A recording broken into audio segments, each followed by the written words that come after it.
ಪಠ್ಯಪುಸ್ತಕದಲ್ಲಿ ಅವಳ ಪರಿಚಯ ಇದೆ. ಆಲ್ರೆಡಿ ನಿಮಗೆಲ್ಲ 3ನೇ ತರಗತಿ ಹಿಡ್ಕೊಂಡೆ ಅವಳ ಬಗ್ಗೆ ಕವನಗಳನ್ನು ಕೂಡ ಕನ್ನಡ ಪಠ್ಯಪುಸ್ತಕದಲ್ಲಿ ಕೊಟ್ಟಿದ್ದಾರೆ. ಮತ್ತು ಸಮಾಜ ವಿಜ್ಞಾನದಲ್ಲಿ ಕೂಡ ನಾವು ಸ್ವಾತಂತ್ರ್ಯ ಹೋರಾಟಗಾರ್ತಿ ಆಗಿ ಅವಳ ಪರಿಚಯ ಏನಿದೆ ಅನ್ನೋದ್ರ ಬಗ್ಗೆ ಈಗಾಗಲೇ ನೀವು ತಿಳ್ಕೊಂಡಿರಿ. ನಾನು ನನ್ನದೇ ಆಗಿರುವಂಥ ಒಂದು ಕವನವನ್ನು ತಮ್ಮ ಮುಂದೆ ಪ್ರಸ್ತುತಪಡಿಸ್ತಾ ಇದ್ದೇನೆ. ಕವನದ ಶೀರ್ಷಿಕೆ ಚೆನ್ನಮ್ಮ. ಕೇಳಿರಿ ಕೇಳಿರಿ ಕನ್ನಡ ಜನಗಳೇ, ವೀರ ಮಹಿಳೆಯರ ಚೆನ್ನಮ್ಮಳ ಕತೆ, ವೀರ ಮಹಿಳೆಯ ಚೆನ್ನಮ್ಮಳ ಕತೆ. ಕಿತ್ತೂರಿನ ಹೆಮ್ಮೆಯ ಮಗಳ ಕನ್ನಡ ನಾಡಿನ ಕೀರ್ತಿಕತೆ, ಕನ್ನಡ ನಾಡಿನ ಕೀರ್ತಿಕತೆ.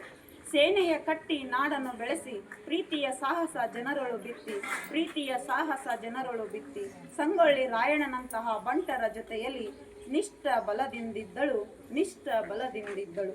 ಜನರ ಕುತಂತ್ರವನ್ನು ಅರಿತ ಚೆನ್ನಮ್ಮ ಖಡ್ಗವ ಚಳಪಿಸಿ ನಡುಗಿಸಿದಳು, ಖಡ್ಗವ ಚಳಪಿಸಿ ನಡುಗಿಸಿದಳು. ದೇಶವ ಕಬಳಿಸಿ ಬಂದ ಬ್ರಿಟಿಷರಿಗೆ, ದೇಶವ ಕಬಳಿಸಿ ಬಂದ ಬ್ರಿಟಿಷರಿಗೆ ಖಡ್ಗದಳುತ್ತರ ನೀಡಿದಳು, ಖಡ್ಗದಳುತ್ತರ ನೀಡಿದಳು. ಖಡ್ಗವ ಹಿಡಿದು ಕಿತ್ತೂರು ಚೆನ್ನಮ್ಮಳನ್ನು ನೋಡಿದ ಬ್ರಿಟಿಷರು ಗಡಗಡ ನಡುಗಿದರು, ಬ್ರಿಟಿಷರೇ ಗಡಗಡ ನಡುಗಿದರು. ಜಗತ್ತಿನ ವೀರರ ಸಾಲಿಗೆ ಸೇರಿ ವೀರ ಮಹಿಳೆ ಎಂದೆಸರಾದಳು, ವೀರ ಮಹಿಳೆ ಎಂದೆಸರಾದಳು. ಈ ದೇಶದ ಸ್ವಾತಂತ್ರ್ಯಕ್ಕಾಗಿ ದುಡಿದು ಹೋರಾಡಿದ ವೀರ ಮಹಿಳೆ ಇವಳು, ಹೋರಾಡಿದ ವೀರ ಮಹಿಳೆ ಇವಳು. ಕನ್ನಡ ನೆಲದಲ್ಲಿ ಇನ್ನೂ ಹುಟ್ಟಲಿ ಚೆನ್ನಮ್ಮಳಂತಹ ವೀರ ಮಹಿಳೆಯರು, ಚೆನ್ನಮ್ಮಳಂತಹ ವೀರ ಮಹಿಳೆಯರು.